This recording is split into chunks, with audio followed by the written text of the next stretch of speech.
In section 3.2, we learn about the derivative of the logarithmic functions.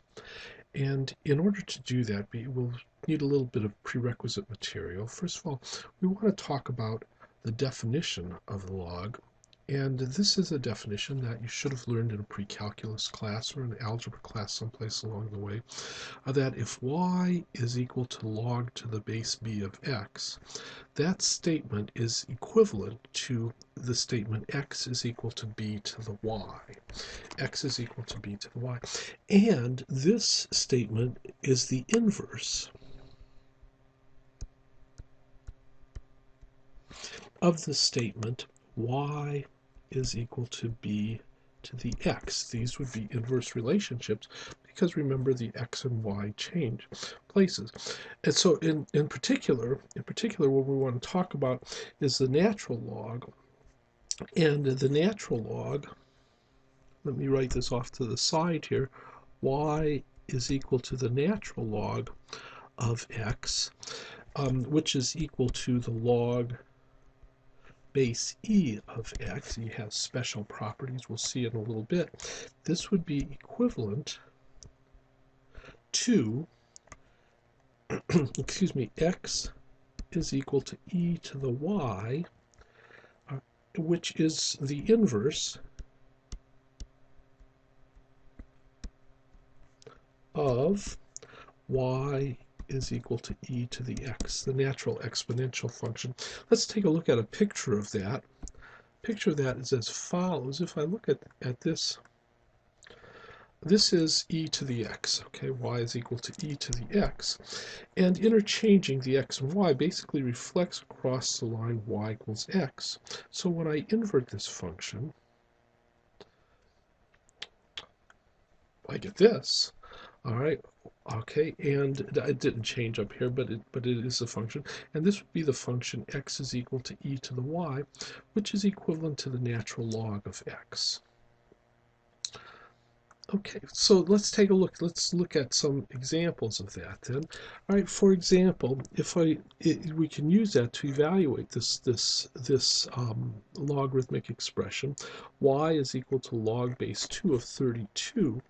All right, this would be equivalent to 32 is equal to 2 to the y. Well, you know that 32 is equal to 2 to the 5th. So 2 to the 5th is 2 to the y, and then the y would have to be 5. But remember, y is the log base 2 of 32, so the log base 2 of 32 would be equal to 5. And this is, again, a lot of times this statement is a little mysterious to students, but it becomes much more clear most of the time if students can convert it to this exponential form. And that's what the definition of logs does. Okay, all right, now there's a couple of special logs, all right, that are used. And one of them is the log, just what's called the common log.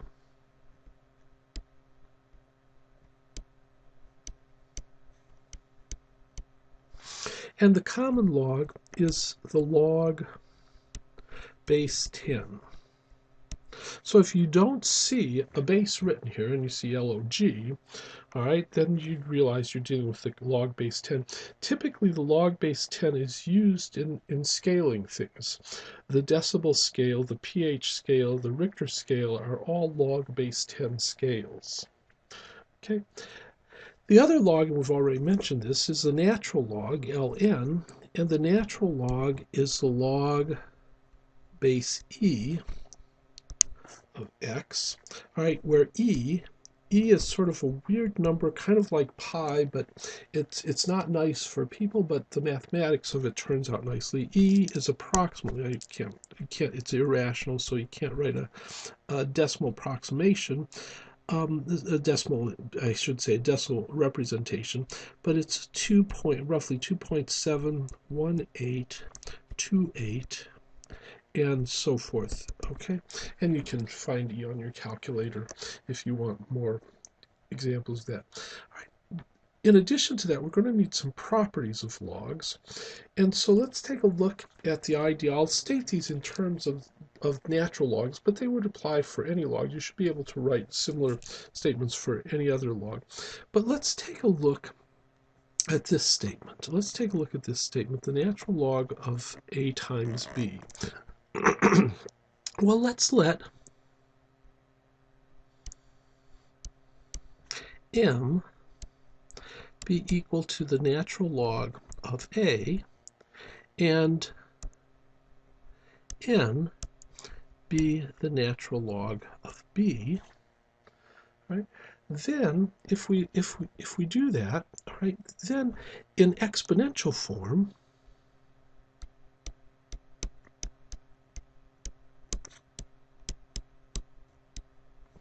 right, a is equal to e to the m, and b is equal to e to the n. Remember that the natural log was log base e. So if we multiply a together,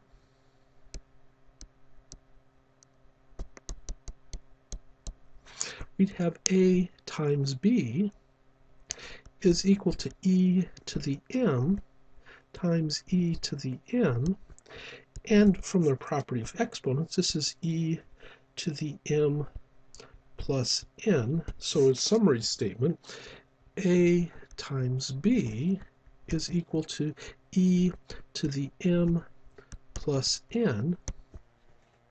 And now notice that if I put this back into log form,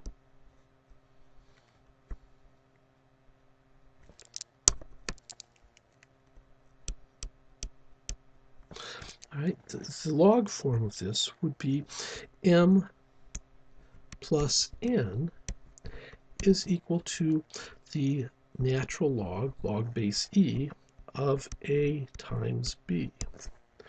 All right, and of course, remember what m and n were. M was the log base of the natural log of a, and n was the natural log of b. So the natural log of a plus the natural log of b is equal to the natural log of a times b. Okay, you can think of it, logs change harder operations into easier operations. Logs change products into sums. So remember that the natural log of a times b is the natural log of a plus the natural log of b. Okay, that's going to be an important property that we'll have. There's another property, and that's this. All right, the natural log of a to the r. Well, again, let's start this way. Let's let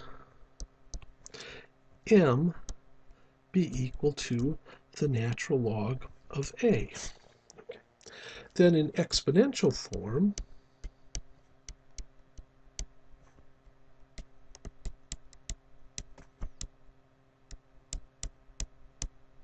we'd have a is equal to e to the m, and so raising to the power of r,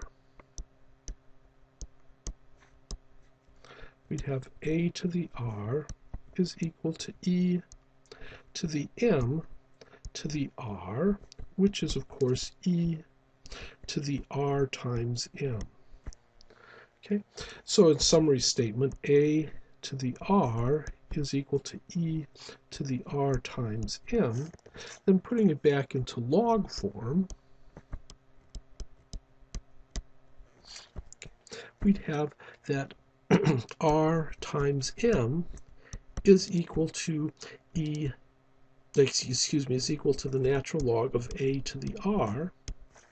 And remember that m was the natural log of a, so r times the natural log of a is equal to the natural log of a to the r. Okay? So this is r times the natural log of a. Notice, again, the idea of logs making harder operations into easier ones. It takes this exponent out front as a multiplier, and I would think of multiplication as simpler than exponentiations. Keep in mind, when we think about this, if we go back to the definition, y equals log base b of x is equivalent to the statement x is equal to b to the y. Notice that this y was logarithm. So as a lot of people say, logs are exponents.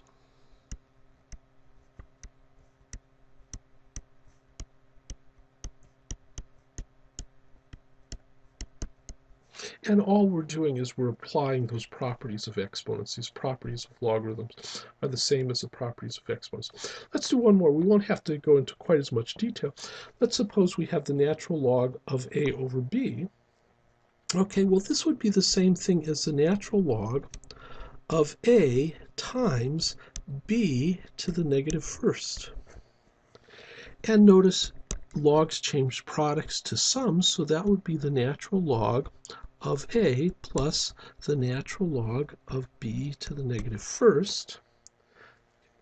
And now, remember, logs change exponents into multipliers, so that would be the natural log of a plus -1 times the natural log of b, or the natural log of a minus the natural log of b. So the natural log of a divided by b is the natural log of a minus the natural log of b. Now, be very, very careful here. Be very, very careful. We have three properties. The log of ab is equal to the log of a plus the log of b. All right, but be careful. All right, the log of a times the log of b is not equal to the log of a plus b. All right, a mistake students make. All right, be careful not to use these badly. And review the other properties. The natural log of a to the r is equal to r times the natural log of a. The one we saw above, the natural log of a divided by b, is the natural log of a minus the natural log of b. And then, of course, our definition, the y is equal to the log base b of x is equivalent to x is equal to b to the y. Okay? All right, these are properties in this definition are things that we'll need to develop the derivative formula for the natural log.